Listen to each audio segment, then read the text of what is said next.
I love you just the way you are. Travis Wingoodsell. Catching up on last night's news. They're reporting that there was a tornado in North or South Carolina.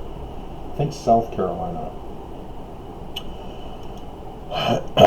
Killed at least 3 people so far that they know about.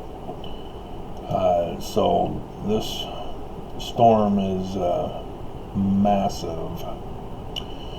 In 3rd Nephi chapter 8, we'll go over this again because I did this yesterday, that 3rd Nephi chapter 8 is in progress.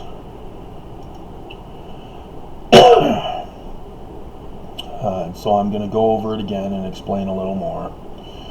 Bruce R. McConkie adds in things not fact. If you saw that video I did earlier, tempests, earthquakes, fires, whirlwinds, and physical upheavals attest the crucifixion of Christ. The crucifixion of Christ is not fact. No, it's not fact. Sorry, it's just not fact. You know, Heavenly Father and Jesus, Moroni Nephi, the actual plates, they're not facts either. You have to know the difference between the two. And so, like I told you, the real facts of Mormonism is awesome. I want to join the real Mormon church. It just doesn't exist on the earth. So I'd like to restore it.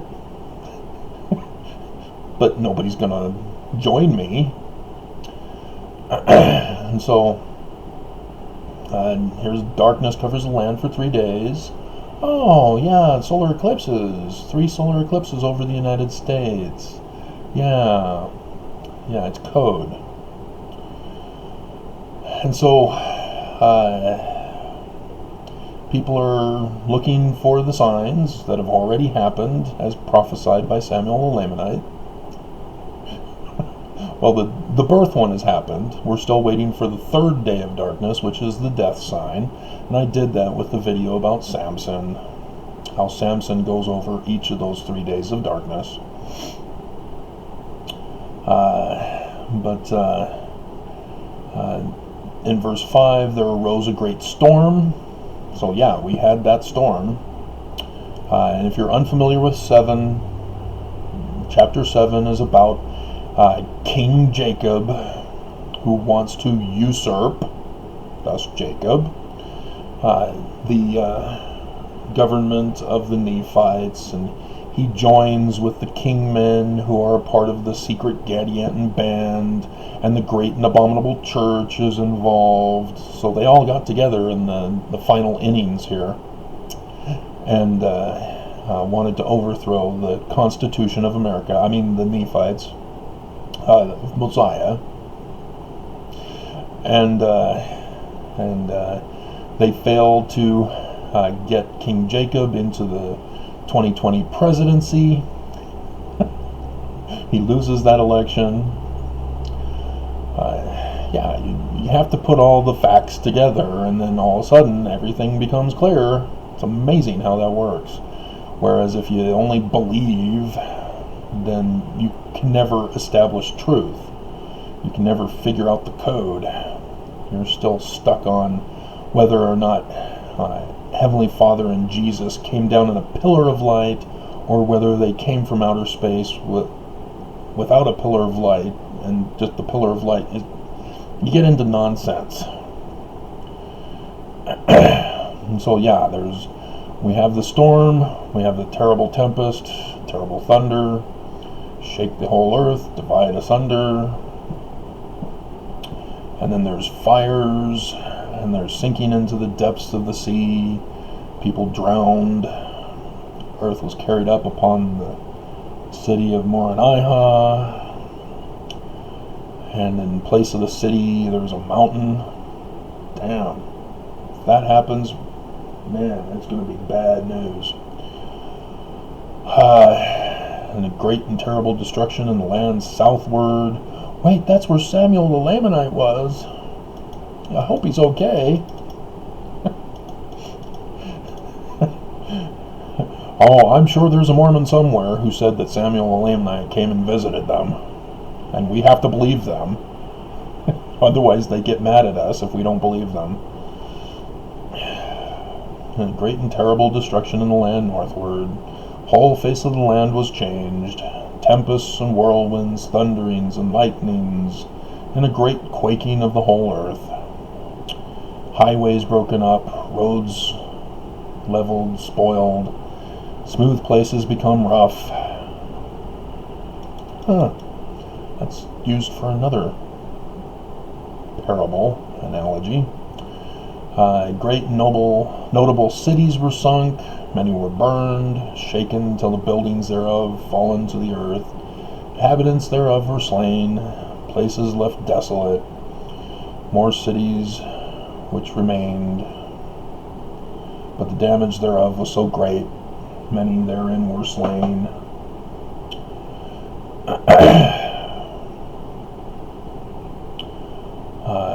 Carried away in the whirlwind, and whither they went no man knoweth. They always land somewhere. It's just depending on how big the whirlwind depends on how big or how far away they get thrown. So, yeah, you just watch Twister for that one.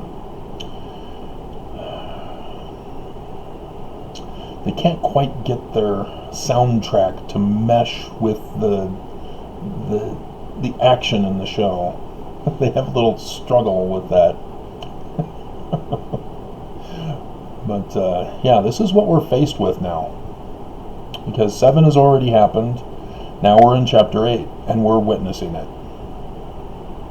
We've got the record-breaking frost that went all the way down into Texas and into Louisiana.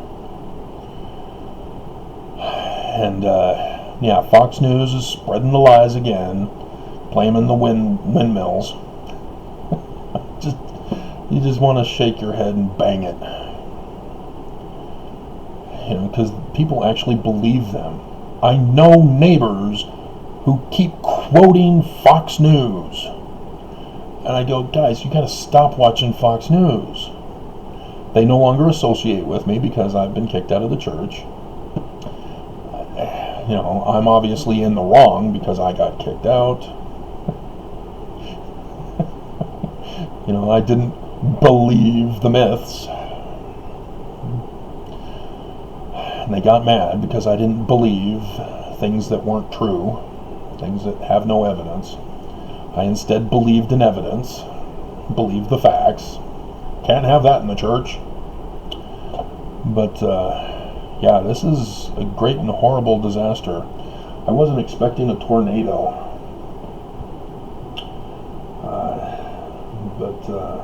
Yeah, it's on the East Coast rather than the Prairie Lands.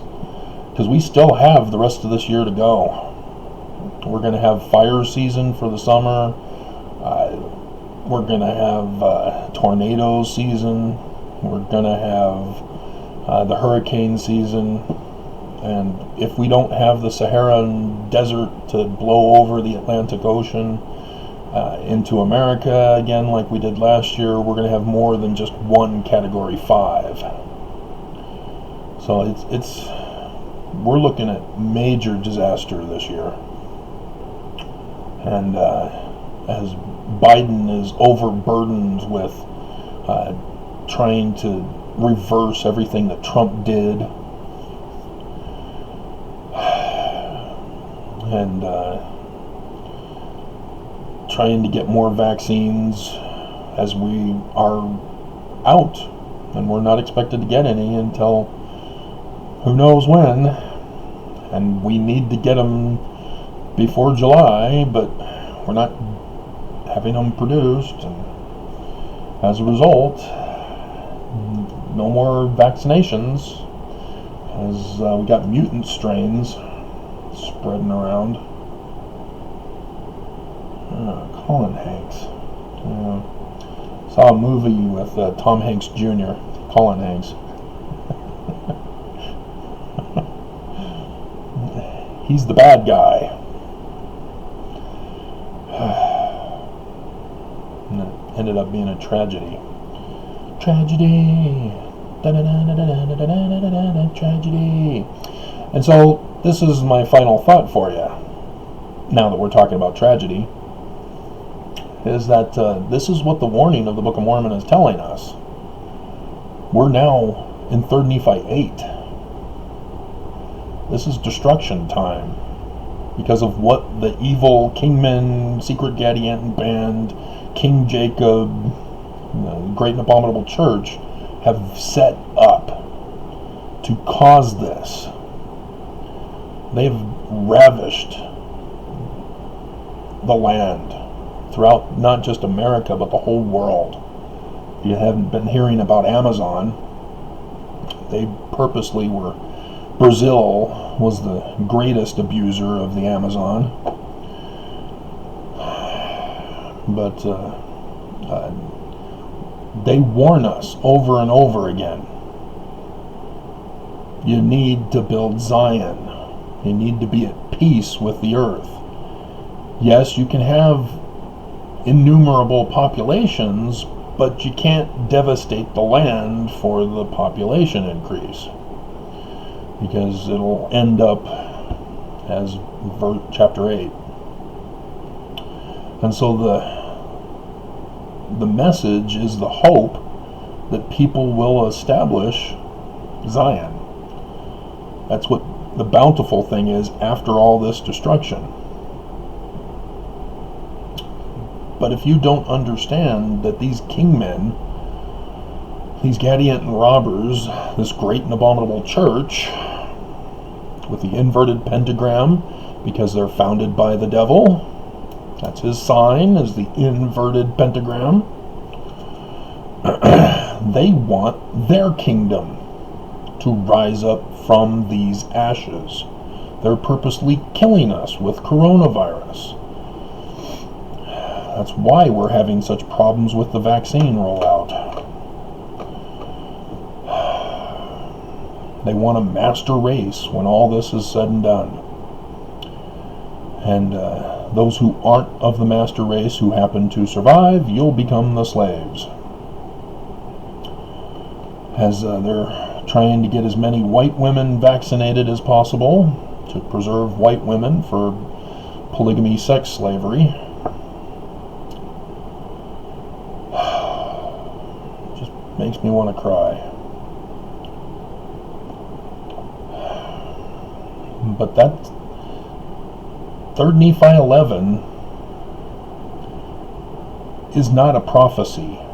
It's a hope that we will read the Book of Mormon and go, oh crap, we need to save the world. And if we don't save the world, if we just wait for Jesus to come flying out of heaven, we're all doomed. So, yeah, this technically was just an update that there's more damage and destruction that occurred. Not just the cold, the freeze front that blew through and is going through here in Utah today, keeping me from exercising until this is all melted. So